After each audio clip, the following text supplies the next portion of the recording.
Hello friends, welcome back to my channel Knowledge Ladder Learn with Shikha. Please subscribe my channel by clicking on bell icon. और ये है current affairs और ये हैं 12 और 13 दिसंबर 2020 के मोस्ट इंपॉर्टेंट करंट अफेयर के क्वेश्चन। तो शुरू करते हैं। सबसे पहले जानते हैं बोनस प्रश्न का आंसर। तो प्रश्न है, जलवायु परिवर्तन प्रदर्शन सूचकांक 2021 में भारत किस स्थान पर है? आंसर है 10वें स्थान पे। अब शुरू करते हैं आज के प्रश्न। तो फर्स्ट क्वेश्चन है, हाल ही में अंतर्राष्ट्रीय तटस्थता दिवस किस दिन मनाया जाता है? आंसर है 12 दिसंबर को। जानते इसके बारे में प्रमुख बिंदु। संयुक्त राष्ट्र द्वारा प्रत्येक वर्ष 12 दिसंबर को अंतर्राष्ट्रीय संबंधों में तटस्थता के महत्व के बारे में सार्वजनिक जागरूकता बढ़ाने के लिए अंतर्राष्ट्रीय तटस्थता दिवस के रूप में मनाया जाता है। इसकी आधिकारिक घोषणा फरवरी 2017 में संयुक्त राष्ट्र महासभा के प्रस्ताव द्वारा की गई थी और उसी वर्ष पहली बार 12 दिसंबर 2017 यह दिन मनाया गया था। और ये है अंतर्राष्ट्रीय तटस्थता दिवस। नेक्स्ट क्वेश्चन है, हाल ही में टाइम्स मैगजीन ने एथलीट ऑफ द ईयर किसे चुना है? आंसर है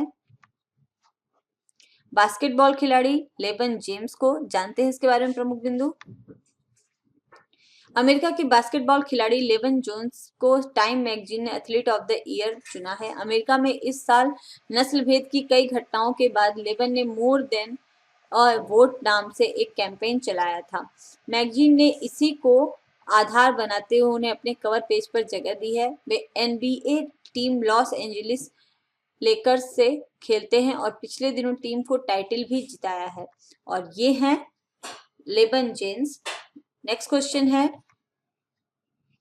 विश्व की 50 एशियाई सेलिब्रिटीज 2020 की सूची में किसने टॉप किया है? आंसर है सोनू सूद। जानते हैं इसके बारे में प्रमुख बिंदु। भारतीय अभिनेता सोनू सूद ने यूके स्थित ईस्टर्न आई समाचार पत्र द्वारा प्रकाशित की गई 50 Asian celebrities in the world 2020 की सूची में पहला स्थान हासिल किया है। 47 वर्षीय प्रतिभाशाली बॉलीवुड स्टार को कोविड-19 महामारी के दौरान अपने प्रेरक परोपकारी कार्यों, विशेष रूप से प्रवासी कामगारों को उनके घर लौटाने में मदद करने के लिए सम्मानित किया गया है। सोनू सूद ने 2020 का टॉप एशियाई सेलिब्रिटी बनने के लिए कई ग्लोबल स्टार को पीछे छोड़ दिया है, जिसमें हॉलीवुड, संगीत उद्योग, टेलीविजन, साहित्य और सोशल मीडिया शामिल है। कनाडा के YouTuber, social media star, comedian और टीवी शख्सियत लिली सिंह ने अपनी पैथ ब्रेकिंग जर्नी, शानदार आउटपुट और दर्शकों का मनोरंजन करने के लिए, वो भी ऐसे समय में जब उन्हें इसकी आवश्यकता थी, के लिए दूसरे स्थान हासिल किए हैं। भारतीय गायक अरमान मलिक अपने बेहतर संगीत के लिए 5वें स्थान पर रखा गया है, जिसमें अंग्रेजी भाषा के गाने भी शामिल हैं। 6ठे स्थान पर रही प्रियंका चोपड़ा जोनास दुनिया में सबसे प्रसिद्ध भारतीय स्टार बनी हुई हैं, जबकि बाकी शीर्ष 10 में पैन इंडिया स्टार प्रभास 7वें नंबर पे शामिल हैं। और ये है वो खिलाड़ी। फर्स्ट पे सोनू सूद, सेकंड और 10 नंबर तक के खिलाड़ियों की। नेक्स्ट क्वेश्चन है,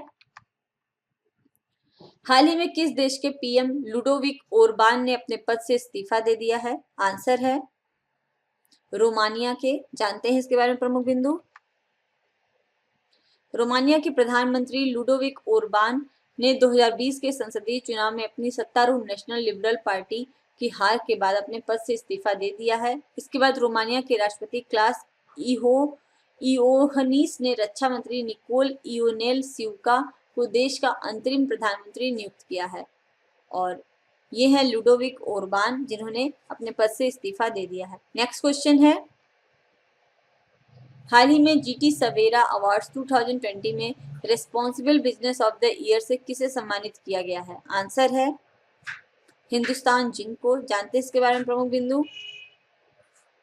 हिंदुस्तान जिंक को जीटी सवेरा अवार्ड्स 2020 में responsible business of the year से सम्मानित किया गया है। प्रधानमंत्री के आर्थिक सलाहकार परिषद के अध्यक्ष डॉक्टर विवेक देबराय की अध्यक्षता में आयोजित वर्चुअल समारोह में यह अवार्ड प्रदान किया गया।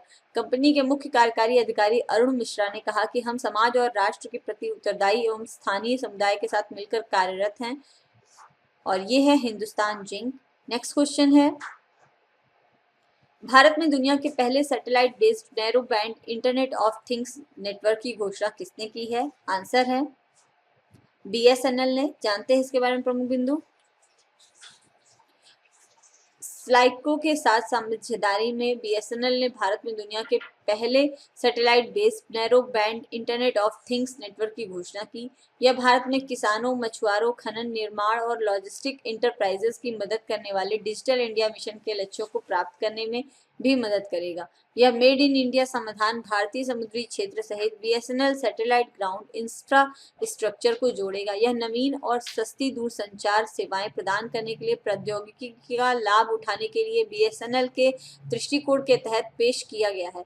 इनके अलावा एनबी IoT 5G नेटवर्क का भी समर्थन करता है। ये है एनबी IoT। नेक्स्ट क्वेश्चन है,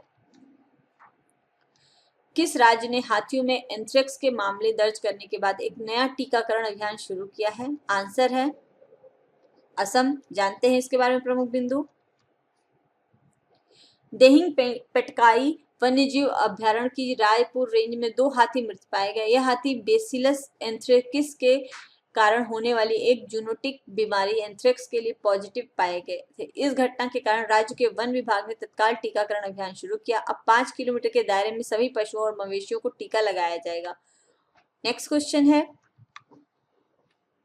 हाल ही में सीआरपीएफ ग्रुप सेंटर में किसने राष्ट्रीय दिव्यांग सशक्तिकरण केंद्र का उद्घाटन किया है? आंसर है जी किशन रेड्डी ने। जानते हैं इसके बारे में प्रमुख बिंदु। केंद्रीय गृह राज्य मंत्री जी किशन रेड्डी ने तेलंगाना में हैदराबाद के हाकिम पेंट स्थित सीआरपीएफ ग्रुप सेंटर में राष्ट्रीय दिव्यांग सशक्तिकरण केंद्र का उद्घाटन किया है। एनसीडीई केंद्रीय सशस्त्र पुलिस बलों सीआरपीएफ के दिव्यांग योद्धाओं को फिर से कौशल और पुनर्वास के लिए अपनी तरह का पहला प्रतिष्ठान है, जिन्हें ड्यूटी के दौरान जीवन भर विकलांग बना देने वाली चोट का सामना करना पड़ा। कंप्यूटर कौशल और विभिन्न खेल कौशल जैसे कई बाजार संचालित विशेषज्ञता का दिव्यांग योद्धाओं को प्रशिक्षण दिया जाएगा, ताकि उन्हें सशक्त बनाया जा सके और उन्हें बल और देश की सेवा करने में सक्षम बनाया जा सके। दिव्यांग योद्धाओं के कल्याण के लिए हर संभव सहायता और सहयोग बढ़ाया जाएगा। और ये है वो सेंटर जिसका की शुभारंभ किया गया है केंद्रीय गृह राज्य मंत्री जी किशन रेड्डी के द्वारा। नेक्स्ट क्वेश्चन है, हाल ही में विश्व की तीसरी सबसे अधिक बोली जाने वाली भाषा कौन सी बनी है? आंसर है हिंदी। जानते हैं इसके बारे में प्रमुख बिंदु। एथनोलॉग द्वारा जारी रिपोर्ट के अनुसार हिंदी विश्व में तीसरी सबसे अधिक बोली जाने वाली भाषा बन गई है। वर्तमान में 637 मिलियन लोग हिंदी भाषा का उपयोग करते हैं।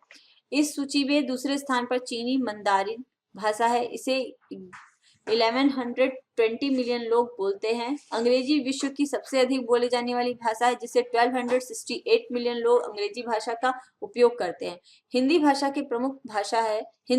की प्रमुख भाषा है। देश की लगभग 40% जनसंख्या इस भाषा का उपयोग करती है। यह भारतीय यूरोपीय भाषा परिवार की हिंद आर्य शाखा से संबंधित है। 2011 की जनसंख्या के अनुसार 43.63% भारतीय हिंदी भाषा का उपयोग मातृभाषा के रूप में करते हैं। भारत में हिंदी भाषा को उत्तर प्रदेश, उत्तराखंड, दिल्ली, हिमाचल प्रदेश, चंडीगढ़, बिहार, झारखंड, मध्य प्रदेश, हरियाणा, राजस्थान और छत्तीसगढ़ में बड़े पैमाने पर बोला जाता है। इसके अलावा विश्व के कई अन्य देशों जैसे पाकिस्तान, मॉरिशस, त्रिनिदाद और सूरीनाम में भी हिंदी भाषा बोली जाती है। अंग्रेजी और फिजियन के साथ हिंदी फिजी की राष्ट्रीय भाषा भी है। फिजी में फिजी बात अथवा फिजी हिंदी बोली जाती है। राष्ट्रीय हिंदी दिवस प्रत्येक वर्ष 14 सितंबर को मनाया जाता है। 14 सितंबर 1949 को संविधान सभा ने हिंदी अनुच्छेद 343 के तहत भारत की आधिकारिक भाषा चुना था। हिंदी भाषा को देवनागरी लिपि में लिखा जाता है और ये है मोस्ट स्पोकन लैंग्वेजेस में हिंदी, जो कि 3rd नंबर पे है। फर्स्ट पे इंग्लिश, सेकंड पे मैंडारिन, फिर हिंदी, 4th पे स्पेनिश, 5th पे French, then Arabic, Bengali, Russian और पोर्टुगीज।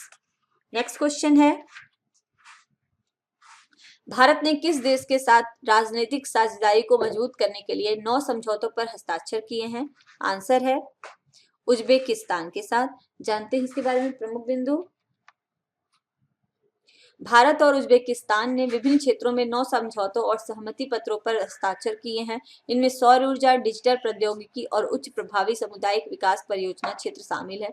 प्रधानमंत्री नरेंद्र मोदी और उज्बेकिस्तान के राष्ट्रपति शावकत मिर्जियोयेव के बीच कल वर्चुअल शिखर बैठक के दौरान इन समझौतों पर हस्ताक्षर किए गए।